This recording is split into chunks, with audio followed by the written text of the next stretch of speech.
तो ये कहेंगे भाई उस समुद्र से पानी ले गया है। ये नहीं कहेंगे भाई ये गंगा जी से या सतलुज ब्यास चुनाव झेलम किसी सरिता से पानी लिया, फिर ये कहेंगे समुद्र का पानी है। पानी वही सरिताओं का है, लेकिन समुद्र में मिलने के बाद समुद्र का पानी। इसी प्रकार आंशिक तत्व वही है, आंशिक तत्व है, लेकिन जब ये आंशिक तत्व मेहनत करता हुआ भगवान की भक्ति करता हुआ, अनन्य भक्ति करता हुआ, सरल योग द्वारा अनन्य भक्ति करता हुआ परम पिता परमात्मा सुप्रीम आत्म से योग कर लेता है, तो सुप्रीम के सभी दिव्य गुण अवतरित हो जाते हैं। भगवान कृपा कर देते हैं और अपनी कृपा करके और अपनी लीला, दिव्य लीला अवलोकन करा देते हैं अपने भगत को धीरे धीरे। तो अब ये मुमुक्षु जो है ये अवतार है, इसमें ये पूर्ण है, इसमें सभी दिव्य गुण संपन्न है। अब इसके बाद ये जब नर ये प्राणी जो है भक्ति करता हुआ, तो नर से नारायण बनने की कृपा हो जाती है। भगवान जो है अपना नारायणी कृपा कर देते हैं। जैसे कि कृष्णा के पास नारायणी देह थी, तो नारायणी देह क्या होती है? जब ये मुमुक्षु सारे गुण संपन्न धारी है, प्रभु ने उस पर कृपा कर दी है, समुद्र में परम रूपी समुद्र में गोता लगा लिया है, सभी दिव्य गुण उसके पास आ गए हैं, अनुभव करने की बात है। आप धीरे धीरे प्रभु कृपा करते रहेंगे और वक्त अनुसार वो अपना अनुभव कराते रहेंगे। अब ये जो है ये नारायण है। अब ये पूर्ण है नारायणी देह, नर से नारायण की पूरी जर्नी, पूरी ये नारायणी रूप है भगवान का। और ये नारायणी रूप जो है ये कृष्णा के पास था। हमारे जो कृष्णा है, लॉर्ड कृष्णा, वो इसके अवतार थे। जो इसके पास भगवान नारायण के पास जितने भी दिव्य गुण थे वो कृष्णा के पास थे। इसीलिए कृष्णा कहते थे अगर आप अनन्य भक्ति करते हुए मेरे को समर्पित होंगे तो आप भगवान को ही समर्पित होंगे और आप मेरे शाश्वत धाम में ही मेरे साथ रहोगे। तो ये नारायण भगवान हैं।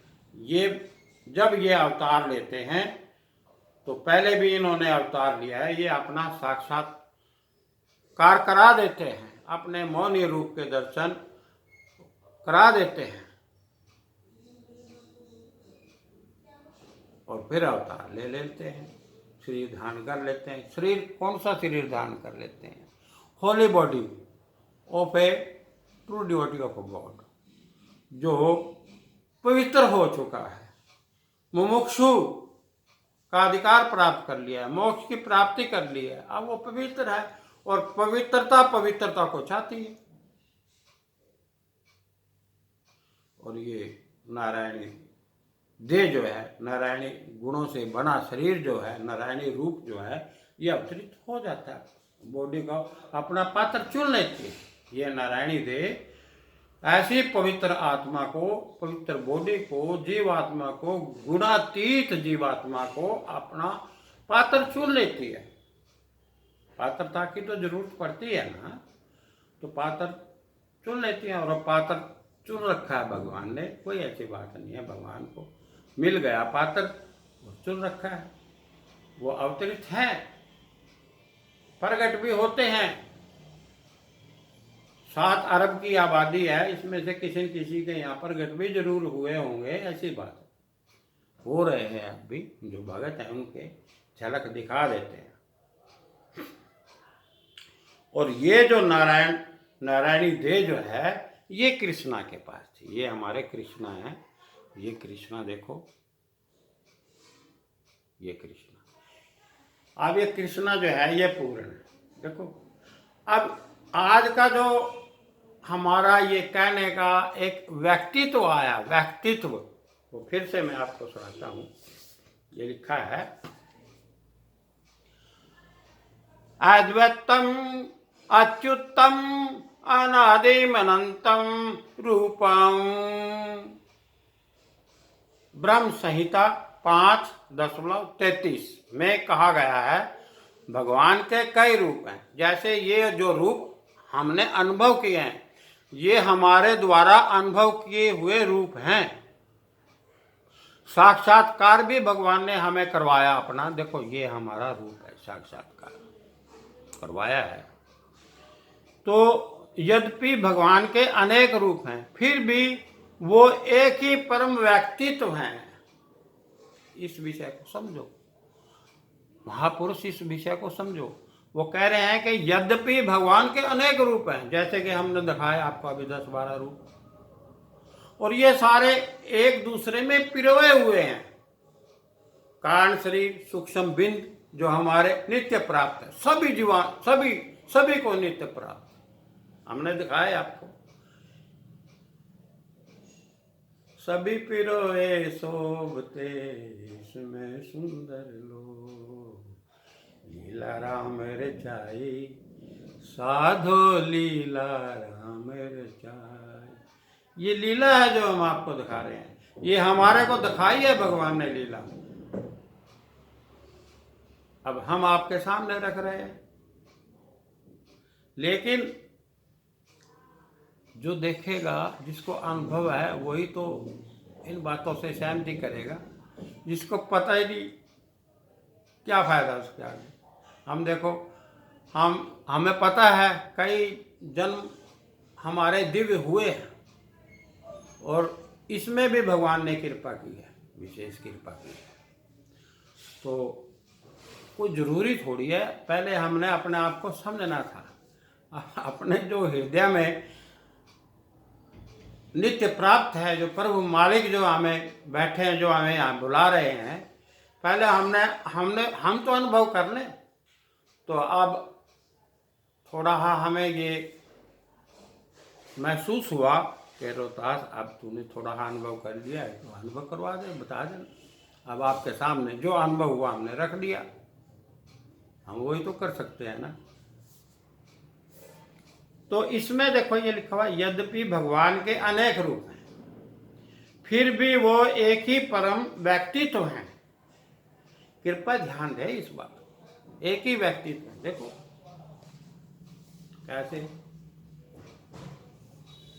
कैसे हैं ये देखो आप, ये जो जितने भी रूप हैं, देखो अभी आपको ये साइलेंट सृष्टि है, ये प्रकाश आ गया, फिर ये सूक्ष्म बिंद है, आटम नित्य प्राप्त है, सभी को नित्य प्राप्त है। ये सुप्रीम है तत्व, और जो आंशिक तत्व सभी को नित्य प्राप्त है। जितने भी सृष्टि में थलचर, जलचर, नवचर प्राणी हैं, जीवात्माएं हैं, बॉडीज हैं, सबको ये आंशिक रूप से सबको नित्य प्राप्त है। और फिर ये आंशिक रूप से जो तत्व हमें प्राप्त है, उसको थोड़ी बहुत ही तो पावर होती है उसके पास भी। माचिस की तिल्ली में जो पावर है दिखाई तो देती नहीं, लेकिन पावर तो है। इसी प्रकार जो हमारा आंशिक तत्व यहाँ बैठा है भी, पावर तो है उसके पास, वो माचिस की तिल्ली की तरह दिखाई नहीं देती। रगड़ खाएगी जब भक्ति रूपी, शब्द रूपी, साधन रूपी जब रगड़ खाएगा तो वो तिल्ली, जैसे तिल्ली जग जाती है, फिर ये भी जो है ना, इसमें से भी प्रकाश प्रकट हो जाएगा। कैसे? वायु तत्व के अंदर कोई बारोला है नहीं है, देखा कि कभी कभार प्रकट होता है। जब हम बच्चे थे, ये मई जून के महीने में ये बाबरोला बनता है, ऐसे ही ऑटोमेटिक ऐसे बनता पूरा बवंडर बन जाता है। खेत में जो कणक के इतने बड़े बड़े 1-1 क्विंटल के भार होते हैं, उनको भी उड़ा देता है। देखो आप, समझो आप इस बात को। तो ठीक इसी प्रकार ये जो आंशिक तत्व हमारा शांत स्वभाव से बैठा है, जब इस पे कृपा होती है भगवान की, और कोई इधर उधर से छोटी मोटी शब्द रूपी रगड़ खा लेता है, तो फिर इसकी जाग खुल जाती है, और फिर ये एक्टिवेट हो जाता है। और एक्टिवेट होने पर ये फिर अपनी जर्नी पूरी कर देता है। उधर से ग्रेस ऑफ गॉड हो जाती है, इधर से ये अपना लगने शुरू। तो बात बनती है। अब ये सारे शरीर जो है वो तत्व आया, फिर ये ग्रेविटी पावर आ गई। अब ये देखो सारे तत्वों को बीच में तत्व है, सुप्रीम तत्व बीच में, बाहर ये दूसरे तत्व है। और फिर इसने जो है ये थोड़ा सा प्रकाश आया और ये त्रिगुणी मूर्ति का रूप ले लिया। और फिर इसके बाद इसने ये सूक्ष्म शरीर धारण कर लिया। और सूक्ष्म शरीर धारण करके ये अब कंप्लीट है, पूर्ण भगत जी से बोलते हैं, पूरी भक्ति करके, पूरी जर्नी करके, और ये मुमुक्षु को रूप में और स्वाधिष्ठान चक्र में आराम से बैठ जाते हैं। और फिर जब टाइम आता है, ये भगवान को जब पात्र था कि जरूर तो पात्र इसको चुन लेते हैं, और चुन के फिर आपके बीच में आ जाते हैं। आपके बीच में आके बंसरी बजानी शुरू कर देते हैं। देखो बंसरी बजा रहे हैं। तो कहने का मतलब ये है, ये जो व्यक्तित्व भगवान के, जो परम व्यक्तित्व के बारे में जो जिक्र आया, भगवान के समस्त दिव्य शरीर एक ही हैं।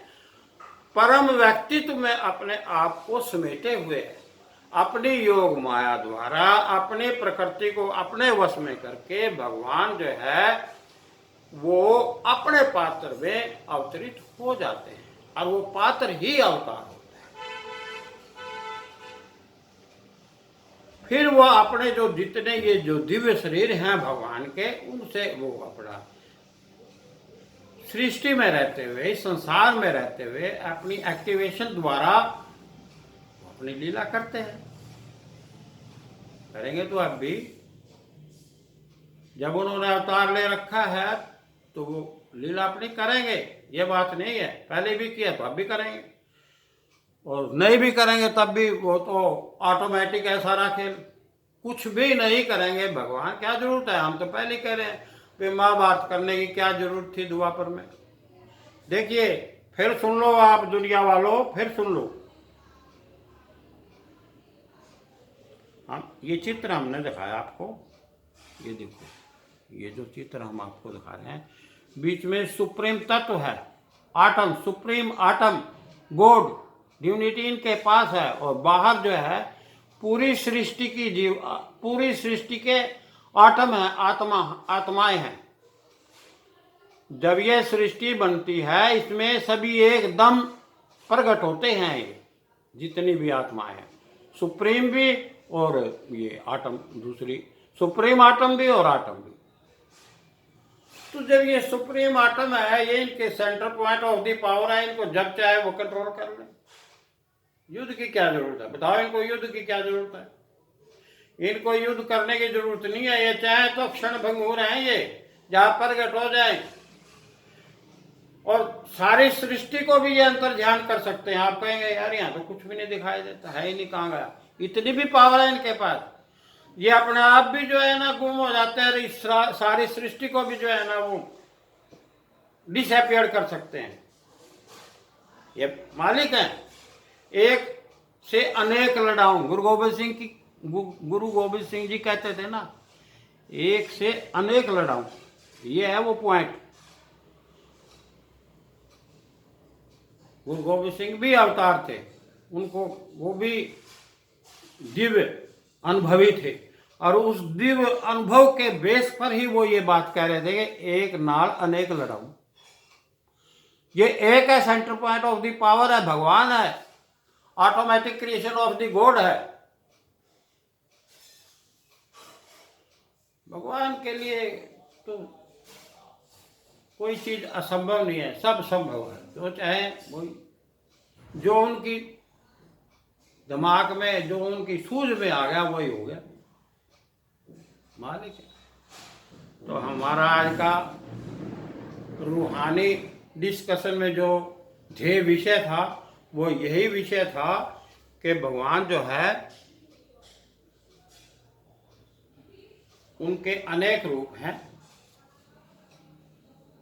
और उन अनेक रूपों को अपनी योग माया द्वारा, उनकी जो दिव्य पावर है, डिवाइन पावर है, ग्रेविटी पावर है, उसके द्वारा सभी को कंट्रोल में रखे हुए हैं। और कंट्रोल प्रकृति के जितने भी तत्व हैं और उनके जो प्रभावित गुण हैं उन सभी को कंट्रोल में करते हुए भगवान जो है वो उनका व्यक्तित्व जो है, व्यक्तित्व मतलब जो व्यक्ति जीवात्मा जो है उसके अंदर कारण शरीर से विद्यमान रहते हैं, होली जीवात्मा के अंदर, गुणातीत जीवात्मा के अंदर। ये आज का विषय से हमने आपको दिखाया, कुछ रूप इसमें से हमने दिखाया भी।